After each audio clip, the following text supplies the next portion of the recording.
On today's episode with Travis and Turner, we're going to be talking about the home buying process and different ways that you can make it more attractive financially to buy down your rate and closing costs. Let's get it.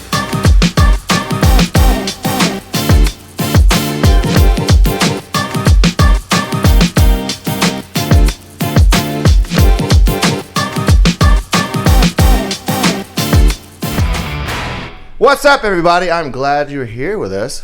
I'm here with Travis over here. Hello, hello. And we're going to talk about some real estate stuff, right? That's right. Real estate stuff. Home buying process and ways of buying down points. Is that what we're talking about today? Yeah, points, interest rate. Interest rates, okay? Because that is, we have a little bit of a rise right now in the industry of getting home loans. And it is definitely the top topics right now when it comes to home buying, right? So let's go through first. We're going to go through the process and steps of buying a home. What would be number one, obviously? Get approved. Get approved, okay? But actually, even before that, Find a realtor. find a realtor. You found them. We're right here, but like we always say, if you don't use us, that's fine. We're just getting this information out to you, and we want you to think about real estate leadership when you think about real estate. So first step would find a realtor, and a realtor that is knowledgeable, okay, and knows what they're doing. And to be honest with you, and if you're one of those out there and you're getting into the industry, find somebody that is really going to work hard for you, okay? Not just set up a search and find stuff for you, okay? That way we'll let the computer do all the work, right? So what's the next step? Number two. Talk to a lender. A lender. But that's why it's important to find a realtor first. A lot of people know lenders as well, but in today's day and age, I like to think most people know at least 3 realtors.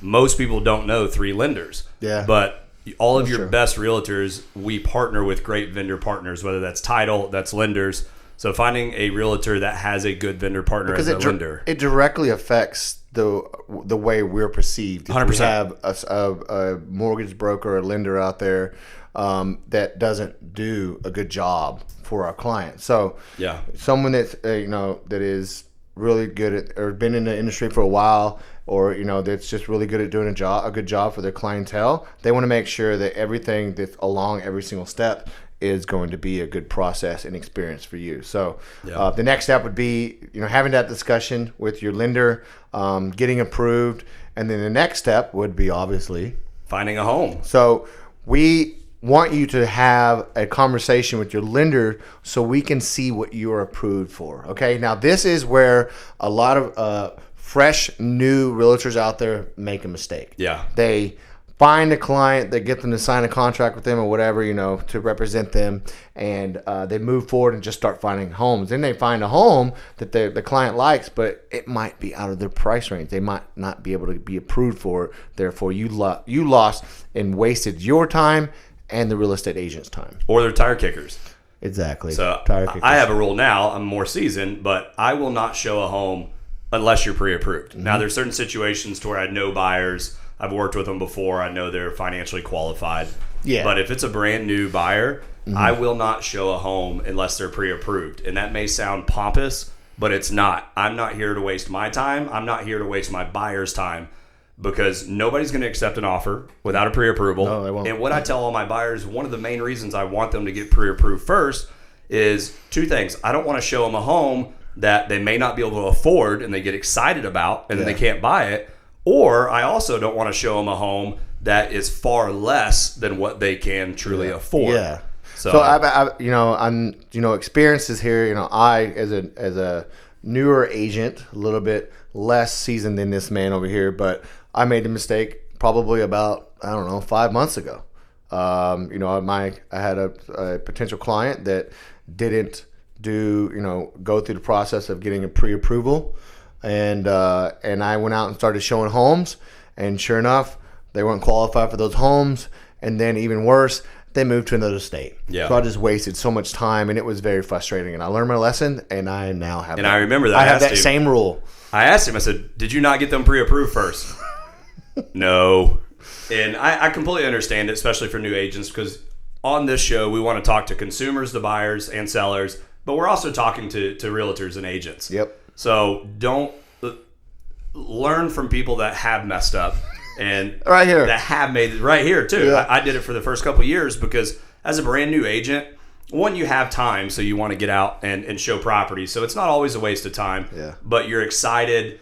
But ultimately, you're doing a disservice to yourself and to your client if you're not following the correct processes and procedures. All right, so we're going to go on to the next step, which would be the third step, right? No, fourth step. Fourth Do we ever say locating the home? Locate a home. So get a realtor. Get a realtor. Get a lender. Get pre-approved. Okay. Find a home. And then put the contract on it. The contract on it. Okay, that's another one that's used to be really hard the past 2 years, but now it's been a lot easier. It is. It is. Since there's less buyers out there right now because of the scarcity of people wanting to buy during the increase of the interest rates. We talked about all that on another podcast, so go ahead and listen to that one, and you can dive right into this topic. But the next step would be getting that actual contract accepted, and then there's a bunch of steps that happen after behind the scenes, right? Yeah. Which is that title. Yep. Yeah. And title's part. We could dive way deep into every single little step, but we really just want to talk about the main things. There's a lot of people that have never bought a home. They don't know the process. So I didn't. Yeah, I didn't either until I became a realtor. And then I still didn't until I really bought my first home. Okay.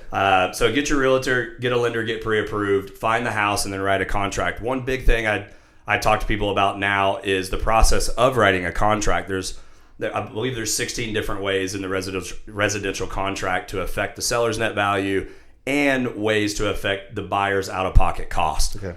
So you really want to work with somebody that knows what they're doing, or you want to know the questions to ask your realtor to help set you up in the best way. One big thing a lot of people are doing now with the shifting of the market is, let's say a house is priced at $600,000. Okay. A lot of people want to go in and they want to write that contract at $550,000 or $570,000 because they want a discount, right? Mm-hmm. And I get it. But there's other ways that can set you up better financially to get that offer accepted. And one is, don't go in asking for a huge reduction of price. Because I tell people, if you look at the interest rates, every $10,000, you're really saving around anywhere with interest rates higher now, anywhere from $80 to $110 a month. Monthly, yeah. So you want to say something? No. Oh, it's on shift. No. So the better way for a lot of people right now with interest rates being higher is, instead of asking for a decreased price, ask the seller to give you a seller concession. What that does is, let's say you give them their $600,000 that they're asking for, but you ask for a $10,000 or $15,000 seller concession. What is concession? So a concession is money that the seller gives to the buyer at closing, and you can use that multiple different ways. The best thing you can do right now, asking for that concession, is you use those funds to buy down your rate. Yeah. So even though you're paying that higher price than what you wanted to, if you got a discount, you're using that money to buy down your rate. So you're getting a better interest rate. Long term, financially, that's better. Also, that seller concession can cover the buyer's closing costs. So let's say that your cash to close is $20,000.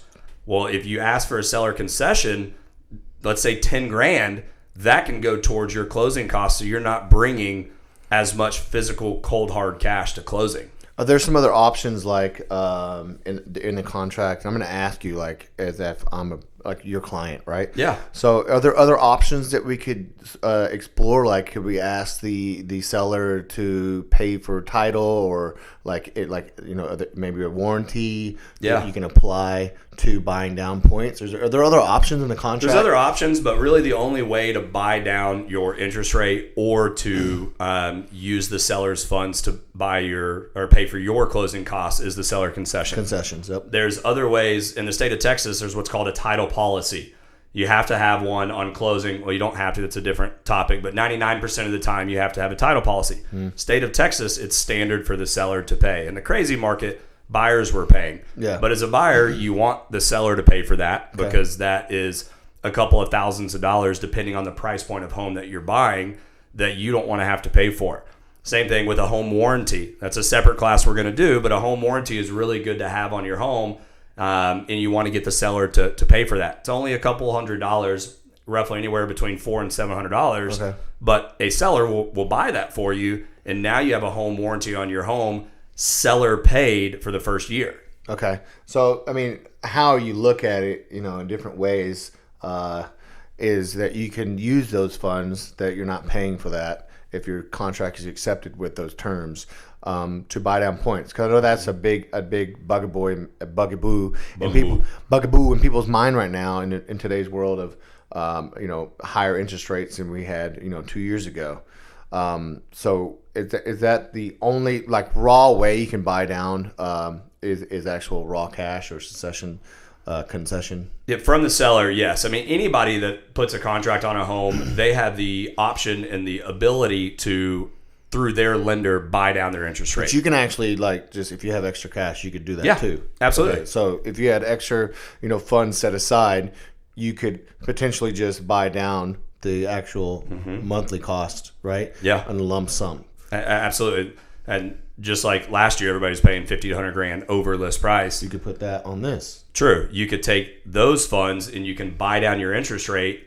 Well, guess what? Now the high interest rate is gone. Mm-hmm. So people don't understand that. But the number one rule and the number one thing I try to tell my buyers right now is, let's not go in with the shift of the market just to try to get a huge discount on the price. Yeah.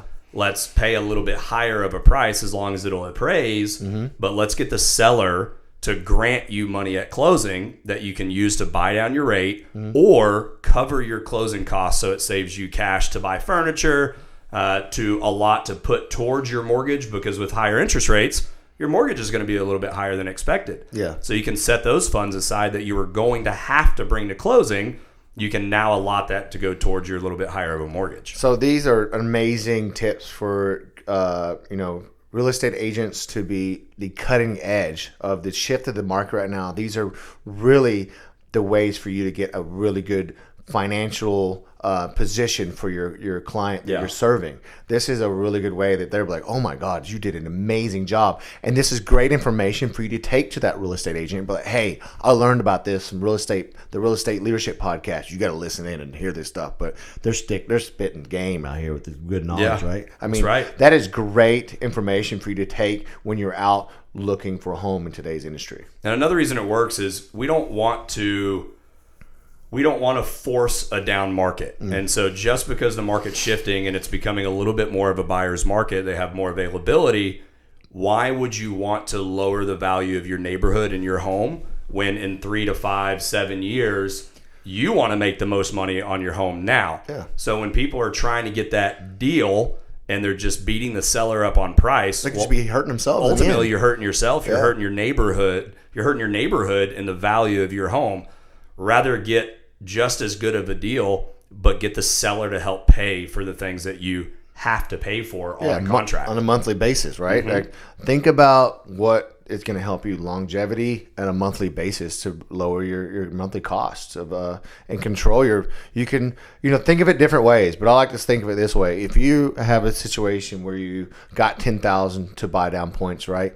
You're controlling your inflation, right? You're controlling your costs that's going on, right? Even though the points might go up some, but you can get a contract accepted, and with that, and you're back down to last year's, percentage. But it works out in a multitude of ways because everybody's in a different financial position. So it's hard for us to sit here and talk. Yeah. When everybody watching this, you're going to have a different financial outlook on your money.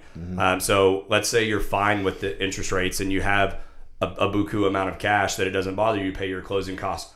Great. Well, why not get furniture covered? Yeah. Why not ask for a seller concession rather than a decrease in price? And you can go buy $10,000 worth of furniture that you're now not having to physically come out of pocket to buy furniture. Because that's always like the hardest thing when you buy a house. You're like, I got this new house.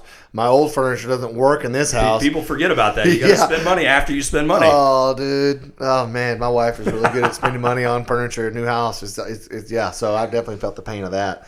I think, was that pretty much the whole process? Is there more? I mean, once you get a contract accepted, there's a lot more. Once you get a contract accepted, then your lender and the title company, they get to go to work and start working. But once you get a contract accepted, then you have what's called, typically, if you ask for it, you have what's called an option period. Okay. I didn't know if we were going to talk about that stuff. Okay, let's go. Yeah, absolutely. Option period. So you have an option period, an inspection period. That's the buyer's right. In that timing, it's the buyer's right to have that home inspected as much as you want. And that's when you get to negotiate specific repairs for the seller to do on that home or credits and things like that. Once you move past that inspection period, it's then called, what I like to call previous military, is hurry up and wait. You got to do all this stuff to get a contract accepted, the inspection period, yep. and then it feels like you're not doing anything. That's when the bank and the title companies go into work, and the next thing after the inspection process is your appraisal. So you have to submit for an appraisal. Average standard time is 7 to 10 days. Can be a little longer with the market right now. Yeah. But you have to get the appraisal on your home. And that's what something the title company needs as well, and the banks. Correct. Yeah. Your mortgage lender has to have that appraisal, because the mortgager, they're only going to lend you the amount of money for what that home appraises for.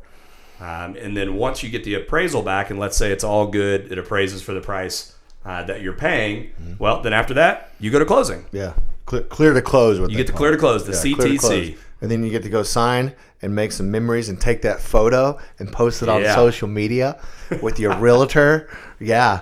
So that is basically all the steps. There's a lot of other stuff that happens on the back end when it's a title policy and the mortgage stuff and getting approved and stuff. That's a whole another thing. But I totally was gonna go spaced on the option period and stuff. But yeah, those are important parts. Those are very important parts, is getting the inspection and your appraisal and all that stuff. So let's see if Turner remembers. What are the steps? Oh my God, we're gonna do this? No, we're not doing this. Yeah. Well, okay, so 1 is find a realtor. Okay. 2 is talk to your mortgage a lender or mortgage broker. Get pre-approved. Get a pre-approval. 3, locate a home. 4, come on, I'm a real estate agent. Write the contract. Get it accepted. That's right. Okay. And then we got 5. That's going to be option period. Then 6. I'm like counting wrong. I just did 7. That's okay. 6. We're going to go to the get the appraisal done, and then the last step is clear to close. Clear to close. Clear to close, baby. Sign on the dotted line. So those are the basic steps of buying a home. Obviously, there's a lot more into it. Yeah. A lot of people say realtors make too much money. And we do make good money, but that's because there's a lot of stuff that goes in the back end that we work on for you on your behalf. But those are the main steps that any first-time home buyer that's watching this, that you need to know that you have to execute to go through. And hopefully the realtor you're working with, they'll have that outline for you. That's what we're here to do, is answer any of your questions. Yep. You just need to do kind of what we tell you to do in a blanket way. Pretty much, yeah. Because we keep up with the timelines, keep up with the processes. But those are the basic steps of what you need to know that you're going to go through when buying a home. That's right. Guys, I hope you loved this show. If you liked it, give us a share and hit that subscribe button. And when you think about real estate, think about real estate leadership.